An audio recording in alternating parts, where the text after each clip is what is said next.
Magandang araw mga kababayan, andito po tayo ngayon sa may likurang bahagi nitong Mall of Asia na kung saan tanaw na tanaw po natin itong napakalawak na tambak ng mga buhangin. Ito yung reclamation project dito sa Manila Bay at nasasakupan po ito ng Pasay City.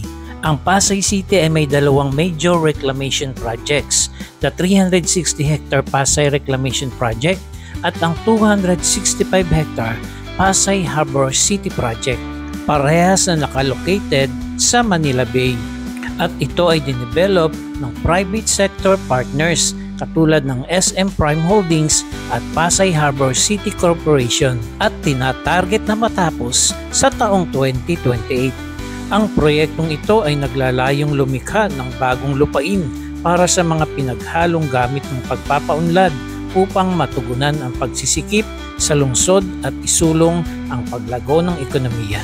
Grabe, ang lawak na pala nitong project na to. Ilang buwan lamang tayo hindi napunta ay ganito na pala kalawak yung natatambak na buhangin. At sa ngayon nakikita po natin yung mga operation sa project na ito.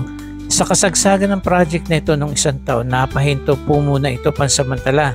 After 2 months, nabigyan po sila ng go signal na makapagpatuloy. Ang plano dito ay magtatayo ng mixed-use district with a mall, offices, residences, entertainment arena, hotel at mga convention center. At ang proyektong ito ay iduduktong dito sa SM Mall of Asia Complex. Yung overall project na ito ay na-expect na matapos sa taong 2028. So once again, ito yung 360 hectare Pasay Reclamation Project. Okay, baba muna tayo doon para mas makita natin ng malapitan yung project na ito. Dahil holiday ngayon, kung kaya't marami pong pamilya ang namamasyal ngayon dito sa Mall of Asia. Sinusulit yung mga pagkakataong katulad nito hanggat wala pang pasok. Ito pong nilalakaran natin ngayon, ito po ay tambak lamang din po ng buhangin. Isa rin po itong napakalawak na dagat noon.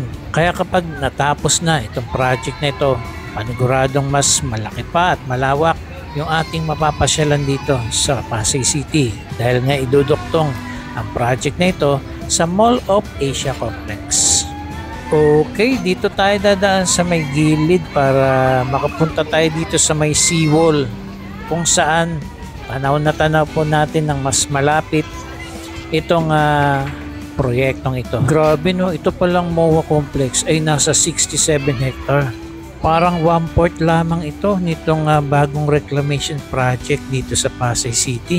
Kasi nasa 360 hectares ito eh. Okay, andito na tayo sa tabing dagat at tatanaw natin itong giant Ferris wheel.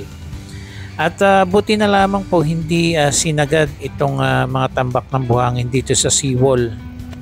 Ayan, and ayon po sa ating information ay magkakaroon ng mga tulay po dito para makatransfer po tayo sa area. And speaking of tulay, nakagawa na rin pala sila rito ng tulay ito para makatawid po sila dito sa Island A to Island B.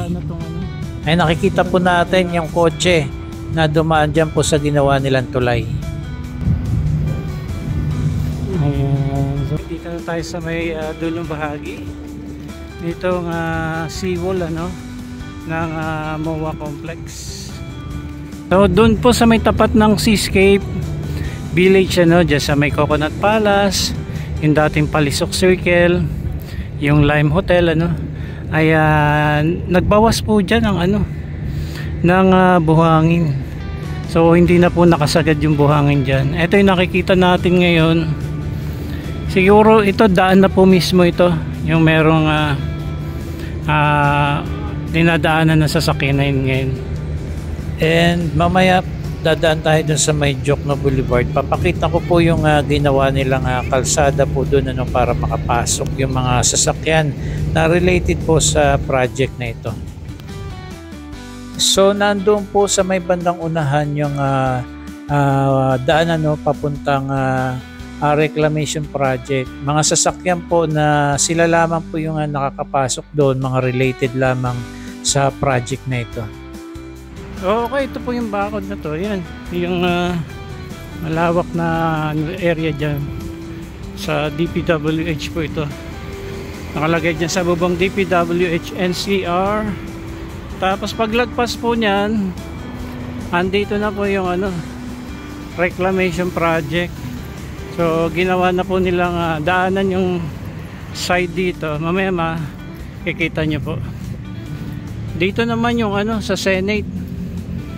Ayan Senate, Philippine Senate. Yan sa area na yan. Tapos mamaya punta po tayo dun sa may seascape. Mag-update din po tayo doon sa reclamation project doon. Ito na po mismo yung pinaka naging daan dito sa reclamation. Ito. Ayan. Ayan. Reclamation.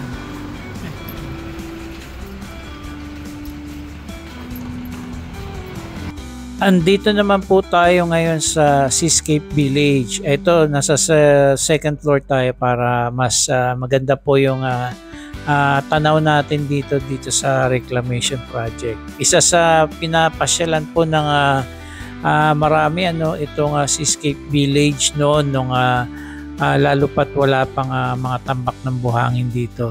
Pero ang laki na rin po ng pinagbago ngayon dahil dati po sagad sa seawall ang mga tambak ng buhangin. Ngayon po, nagkaroon po kasi ng direktiba ang ating Pangulo na huwag isagad yung mga buhangin, yung mga tambak ng buhangin sa mga seawall. Nagkaroon po ng I think mga 400 meters yung sukat na mayroon pang tubig bago magkaroon ng tambak ng mga buhangin dyan nga po sa reclamation project. Papakita ko rin po sa inyo mamaya yung dating itsura nito nung sinagad po nila yung pagtatambak ng buhangin na paliparan po natin ito ng drone noon. Dati maraming namamasyal dito, maraming parokyano at gabi-gabi talagang puno ng mga tao rito kasi nga maganda yung view, Manila Bay. Tapos nung tinambakan nga po ng mga buhangin, unti-unti na pong tumumal yung mga restaurant dito at unti-unti na rin pong kukunti yung mga namamasyal na rito. At ngayon nga tinanggal nila yung tambak na buhangin at bumalik na yung maliit na portion ng dagat ay sana nga ay bumalik na rin yung dating sigla ng mga establishment dito, especially dito sa may Seascape Village. So ito po yung mga barko, mga equipment dito po sa operation po ng reclamation project. And ito na po guys yung dating itsura nitong harapan o likuran nitong Lime Hotel, Seascape Village, Sofitel Hotel at ng Coconut Palace. Ayan po, sagad po dito sa may seawall itong tambak ng buhangin. Ito po yung dating itsura pagkatapos po nilang tambakan itong dagat ng Manila Bay. At pagkatapos nga po ng mga ilang buwan ay napahinto rin po ito pansamantala. Direktiba po ng Pangulong Bongbong Marcos na ihinto muna.